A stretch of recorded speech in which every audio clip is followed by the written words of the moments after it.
ইরানের হামলায় দাউ দাউ করে জ্বলছে ইসরায়েলি শিল্পাঞ্চল। পুতিন ইরানের নতুন খেলায় ট্রাম্পের কপালে চিন্তার ভাঁজ। খামেনিকে নিয়ে ভারতীয় গুরু রামদেবের মন্তব্যে তোলপাড়। ইরানের শাসন ব্যবস্থা পরিবর্তনের বিস্ফোরক দাবি ট্রাম্পের। ইরানি সস্তা ড্রোনে $70 কোটি মার্কিন বিমান ধ্বংস। বিশ্ববাজারে তেল নিয়ে আবারও দুঃসংবাদ। দর্শক, আমন্ত্রণ কালবেলা আন্তর্জাতিক সংবাদে। সাথে আছি মুজাহিদুল ইসলাম। শিরোনাম শুনছিলেন, এবারে বিস্তারিত। এবার ইরানের বিধ্বংসী ক্ষেপণাস্ত্রের আঘাতে দাউ দাউ করে জ্বলছে ইসরায়েলের নিয়ত হোভ শিল্পাঞ্চল।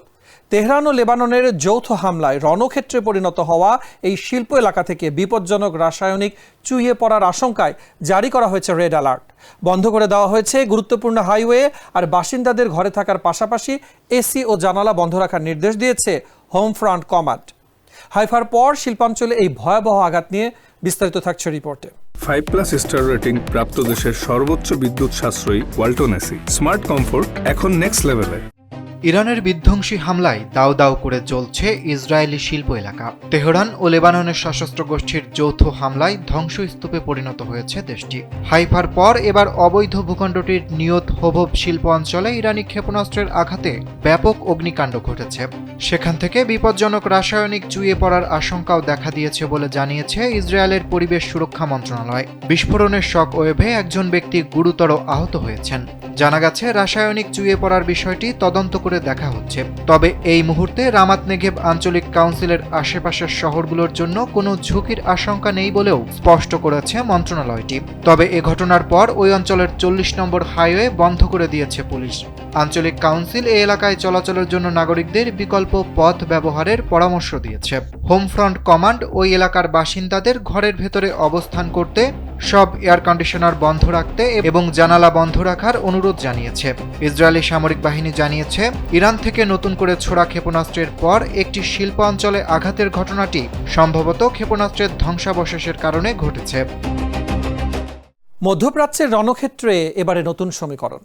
ইরানের ড্রোন আর মিসাইল শক্তির নেপথ্যে কি তবে ভ্লাদিমির পুতিনের অদৃশ্য হাত? ওয়াশিংটনকে দুশ্চিন্তায় ফেলে ইউরোপীয় মিত্রদের দাবি, ইউক্রেন ও ইরান যুদ্ধ এখন একই সুতোয় গাঁথা। রুশ উপগ্রহের সহায়তায় মধ্যপ্রাচ্যে মার্কিন সামরিক ঘাঁটিগুলোর নিখুঁত ছবি এখন তেহরানের হাতে। এমন বিস্ফোরক তথ্যে বিশ্ব রাজনীতিতে বইছে উত্তপ্ত হাওয়া। পুতিন ইরান এই বিপজ্জনক জোটের প্রভাব নিয়ে থাকছে বিস্তারিত রিপোর্টে। মধ্যপ্রাচ্যের যুদ্ধক্ষেত্রে এবার নতুন এক বিপজ্জনক খেলোয়াড়ের উপস্থিতি টের পাচ্ছে ওয়াশিংটন, আর তিনি হলেন ভ্লাদিমির পুতিন। ইউরোপীয় মিত্ররা এখন রাগঢাক না করেই মার্কিন কূটনীতিকদের কানে কানে বলছেন, ইরান যে বিধ্বংসী যুদ্ধ চালাচ্ছে তার পেছনে রাশিয়ার সরাসরি এবং বস্তুগত মদত রয়েছে। সিবিএস নিউজের এক প্রতিবেদন অনুযায়ী জো বাইডেন বা ট্রাম্প প্রশাসন প্রকাশ্যে যা স্বীকার করছে, রাশিয়ার সাহায্য তার চেয়েও অনেক বেশি গভীরে। ইউরোপীয় দেশগুলোর যুক্তি হল, ইউক্রেন যুদ্ধ এবং ইরান যুদ্ধ এখন আর আলাদা কিছু নয়। ব্রিটিশ কর্মকর্তাদের মতে গত কয়েক বছরে রাশিয়া ও ইরানের প্রতিরক্ষা সহযোগিতা আকাশচুম্বী হয়েছে। ইরান শুধু রাশিয়াকে শাহেদ ড্রোনই দেয়নি, বরং ড্রোন তৈরির কারিগরি কৌশলও শিখিয়েছে। বিনিময়ে রাশিয়া এখন ইরানকে মার্কিন লক্ষ্যবস্তুতে আঘাত হানার জন্য অত্যাধুনিক প্রযুক্তি দিয়ে সাহায্য করছে। ব্রিটেনের প্রতিরক্ষা সচিব জন হিলি সরাসরি বলেছেন, ইরানের এই রণসজ্জার পেছনে পুতিনের অদৃশ্য হাত কাজ করছে।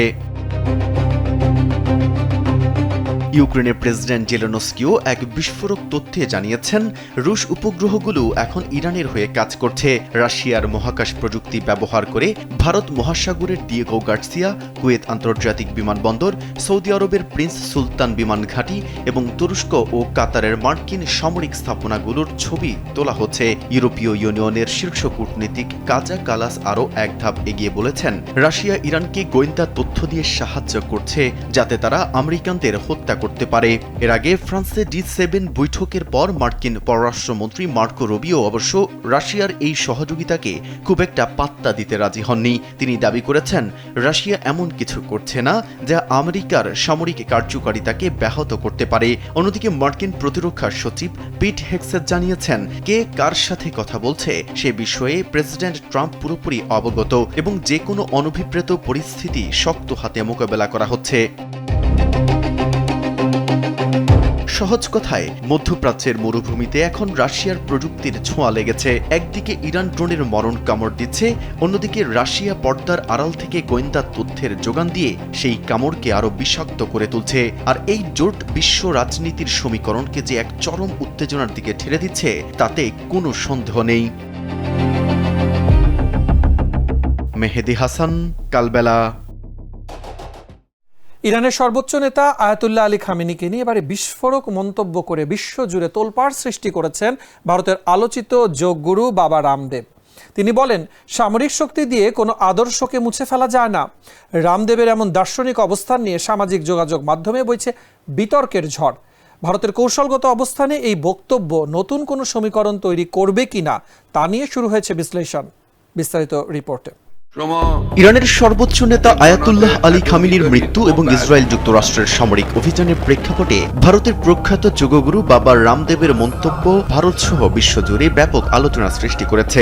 এক জনসমাবেশে রামদেব বলেন, মানুষ মরণশীল হলেও আদর্শ অমর। তিনি বলেন, ইরানের বর্তমান নেতৃত্ব মহানবী হযরত মুহাম্মদ সাল্লাল্লাহু আলাইহি সাল্লামের পবিত্র বংশধারা সিয়া সাঈদ থেকে এসেছেন, যার ফলে এই আধ্যাত্মিক শক্তিকে দমন করা বা নত করা অত্যন্ত কঠিন। রামদেবের মতে কোন শীর্ষ নেতাকে শারীরিকভাবে সরিয়ে দেওয়া সম্ভব হলেও তার প্রতিষ্ঠিত চিন্তাধারা বা বিশ্বাসকে সামরিক শক্তি দিয়ে মুছে ফেলা যায় না। রামদেবের এই দার্শনিক অবস্থান সামাজিক যোগাযোগ মাধ্যমে ব্যাপক বিতর্কের জন্ম দিলেও বিশ্লেষকরা একে একটি গুরুত্বপূর্ণ ভূ রাজনৈতিক বার্তা হিসেবে দেখছেন। অন্যদিকে সামাজিক যোগাযোগ মাধ্যমে এই নিয়ে মিশ্র প্রতিক্রিয়া দেখা গেছে। কেউ কেউ রামদেবের এই দার্শনিক অবস্থানের প্রশংসা করলেও অনেকে মনে করছেন এই স্পর্শকাতর সময়ে তার অবস্থান আরো স্পষ্ট হওয়া প্রয়োজন ছিল। তার এই বক্তব্য ভারতের সাধারণ জনতা ও সরকারের কৌশলগত অবস্থানে নতুন প্রভাব ফেলতে পারে বলে ধারণা করা হচ্ছে।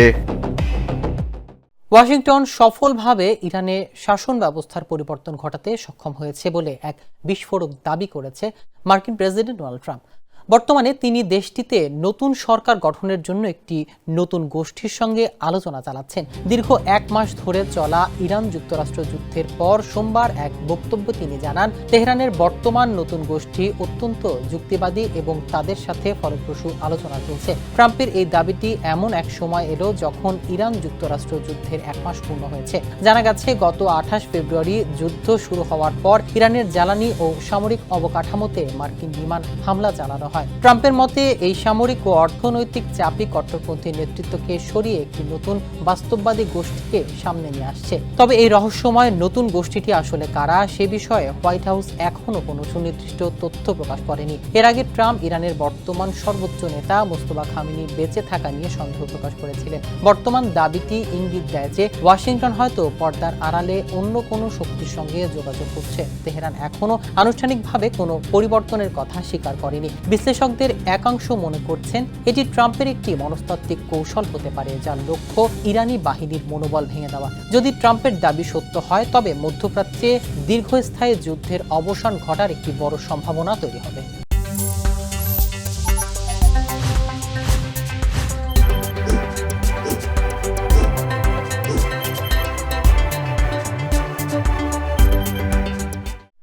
মাত্র $20,000 একটি ড্রোনের আঘাতে ধ্বংস হয়ে গেল আমেরিকার 7,000 কোটি টাকা মূল্যের অত্যাধুনিক নজরদারি বিমান।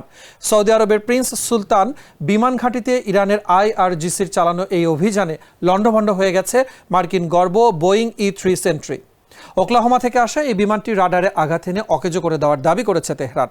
অপারেশন ট্রু প্রমিস 4 এর আওতায় চালানো এই হামলায় অন্তত 12 জন মার্কিন সেনা আহতের খবর পাওয়া গেছে।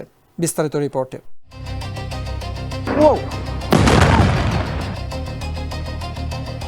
মাত্র $20,000 মূল্যের একটি শাহেদ 136 ড্রোন ব্যবহার করে যুক্তরাষ্ট্রের $70 কোটি অত্যাধুনিক নজরদারি বিমান বোয়িং E-3 সেন্টটি ধ্বংস করেছে ইরান।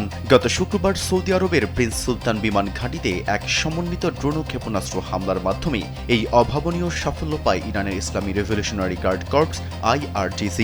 IRGCর তথ্য মতে airborne early warning and control system হিসেবে পরিচিত এই বিমানটি সম্পূর্ণ ধ্বংস হয়েছে এবং এতে অন্তত 12 জন মার্কিন সেনা আহত হয়েছে।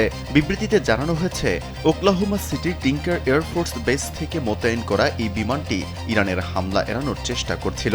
তবে শাহেদ 136 ড্রোনটি বিমানটির সবচেয়ে সংবেদনশীল অংশ লেজার রাডারে আঘাত হানে। গত 28 ফেব্রুয়ারি ইরানের সর্বোচ্চ নেতা আয়াতুল্লাহ আলী খামেনি হত্যাকাণ্ডের প্রতিশোধ হিসেবে অপারেশন ট্রু প্রমিস 4 এর আওতায় এই হামলা চালানো হয়েছে। আইআরজিসি আরও দাবি করেছে যে চলমান যুদ্ধে তারা এ পর্যন্ত যুক্তরাষ্ট্র ও ইসরায়েলের অন্তত 140টি ড্রোন ও বেশ কিছু যুদ্ধবিমান ভূপাতিত করেছে। মধ্যপ্রাচ্যের অস্থিরতায় বিশ্বজুড়ে জ্বালানি তেলের বাজারে ফের অস্থিরতা শুরু হয়েছে। আন্তর্জাতিক বাজারে অপরিশোধিত তেলের দাম এক ধাক্কায় ব্যারেল প্রতি $150 ছাড়িয়ে গেছে, যা সাধারণ মানুষের জন্য বড় এক দুঃসংবাদ। মূলত ইরান ও ইসরায়েলের মধ্যে ক্রমবর্ধমান সামরিক উত্তেজনা এবং লোহিত সাগরে জাহাজ চলাচলের অস্থিরতার কারণে এই সংকট তৈরি হয়েছে।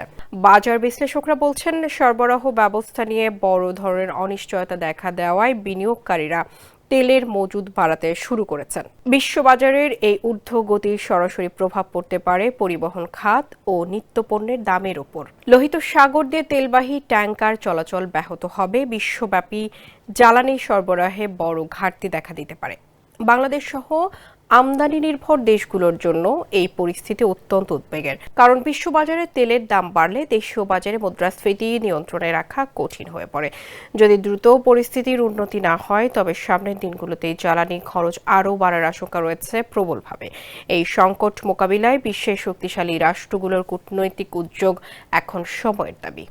দর্শক, এই ছিল আজকের আন্তর্জাতিক সংবাদে। ধন্যবাদ এতক্ষণ সাথে থাকার জন্য।